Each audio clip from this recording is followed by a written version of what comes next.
so today I'm going to talk to you finally about the Cubbies that I made for my daughter's room. I've shown you how I made the chair for her, how I organized all of her toys for this space, and I'm now finally done with the Cubbies. So this really all started because our house doesn't have enough storage anywhere. When we bought the house, I liked the concept that the builder had done with the space, but the longer we've lived here, the more I've realized that they really did not do a good job with storage. So my daughter's room desperately needed storage.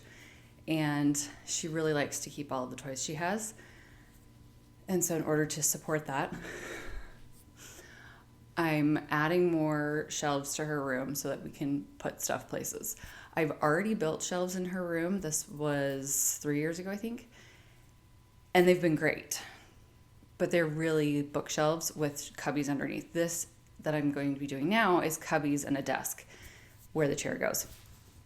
So let's get started, and I'm excited to show you this. When we got back from Argentina, I felt like her room kind of just loaded, probably because she hadn't seen so many of her toys for so long, and she really wanted to play with everything. She has a lot of stuff. As I've mentioned before in other videos, she's 8, she's autistic, and she loves to collect toys, especially figurines, most especially Disney princess figurines. So in order to be supportive and accommodating, it really just made the most sense to add some more storage here. First thing I had to do was take down the curtains because they are floor length and they need to be shortened. I did a completely separate video on this and how I kept the curtains tied back, and I did another video on how I cleaned out and organized all of her toys. You can go back for the last 2 videos to see how I did all of that. Once I had everything cleared out, it was time to then measure and figure out where everything was going to go to design these cubbies and desks. This wall is the only wall that is going to work to have these cubbies on, and it has 3 windows on it. And after talking to my daughter, she wanted them to be sitting height, not standing height. So I could only do them so tall. So I decided to do 2 sets of cubbies with a desk in between them with 4 cubbies on each side. The first thing I did was build a base for each side, making sure to add supports where I'm going to be putting the cubbies. I cut down all of the wood for the cubbies and then added pocket holes to the side pieces for each box so that I could secure the boxes together with screws and glue. Once I had all of the boxes made, it was time to start installing everything. There were a few holes in the wall and some spots where some of the tape that I had used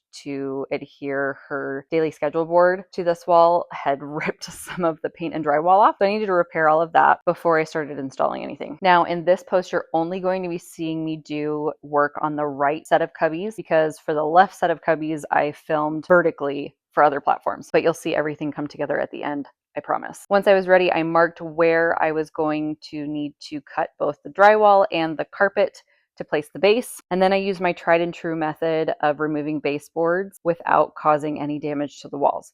The way I do this is I mark where the studs are on the wall that I'm removing the baseboards from, and then I cut the caulk along between the baseboard and the wall, and then I use my trim remover only at the studs to then pry the baseboard from the wall. If you use this method to remove your baseboard, you will never have drywall damage when removing baseboards. Once I had the baseboards removed, I then marked again where I was going to be removing carpet so that I was not placing this directly on the carpet, and removed both the carpet and the carpet pad underneath it. Once I was done with that, I did add some additional scrap wood on top of the base so that it was the correct height that I wanted. I wanted the base to be the same height as my baseboards, so they were flush with the bottom of these cubbies. Then I added the 4 cubbies on top of that. First, I did a dry fit to make sure everything looked good and was exactly the way I wanted it to look, and then I started securing them with screws. I secured the cubbies to the base and each other. You may notice that there are no backs to these cubbies. This is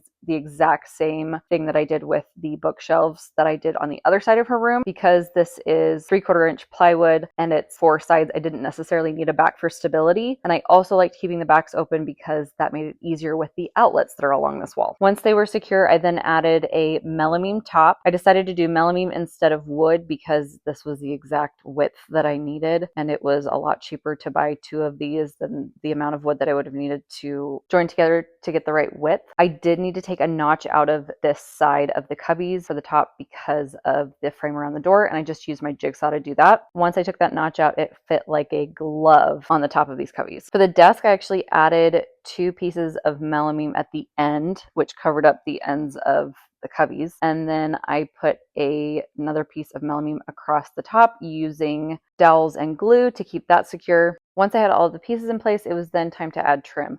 I used 1x2 trim to just add a little bit more to the front of these, bulk them out a little bit, and that also made the rest of the trim flush with the baseboard. Once all the trim was in, it was time for all the finish work. This is the most time-consuming part and my least favorite part of any project, where I have to do all the wood filling, all the caulking, all the sanding.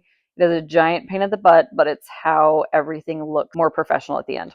Once all the finish work was done, it was time to start painting. I spent some time with a guy that did a few amazing pieces at my parents' house about 3 years ago. And I asked him how he got really nice finishes on his pieces, especially durable finishes that are going to last with a lot of use. And the advice that he gave me was 2 coats of primer, 2 coats of paint, 2 coats of top coat, Sanding in between each coat with 220 grit sandpaper. Now I know that sounds like a lot, and that's a lot of drying time between each coat. However, this is the same method that I used on the bookshelves and bench on the other side of my daughter's room 3 years ago, and I have to say it has held up so incredibly well that it is just my go-to now, especially for something that's going to get a lot of traffic and a lot of use. Even with the nice high-end paint that's meant for lots of traffic and lots of use, doing the 2 coats of primer, 2 coats of paint, and 2 coats of top coat is really going to make sure the finish lasts and you don't get chipping or scratches or anything like that. Now, when you sand between each coat, you really want to either vacuum or use a cloth to make sure that you get all of the dust up. I honestly prefer vacuuming because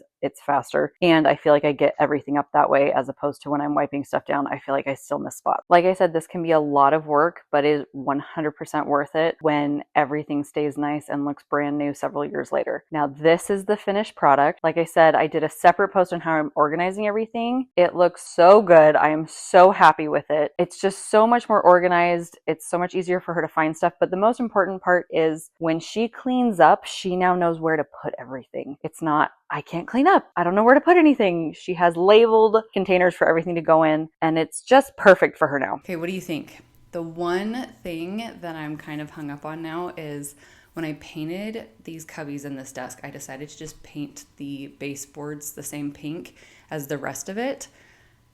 But I didn't do that on the original bookshelves and bench that I put in her room. Those baseboards are white. And now that I have that in there and that both sets of shelves are pink and her bathroom is pink, I'm very tempted to paint her entire room pink. I haven't gotten her reaction from that yet, but we will see what she thinks. What do you guys think? Let me know in the comments. Let me know what you think about this Cubby shelf situation, this Cubby desk situation. And if you like this video, make sure you like and subscribe, and I will see you next time.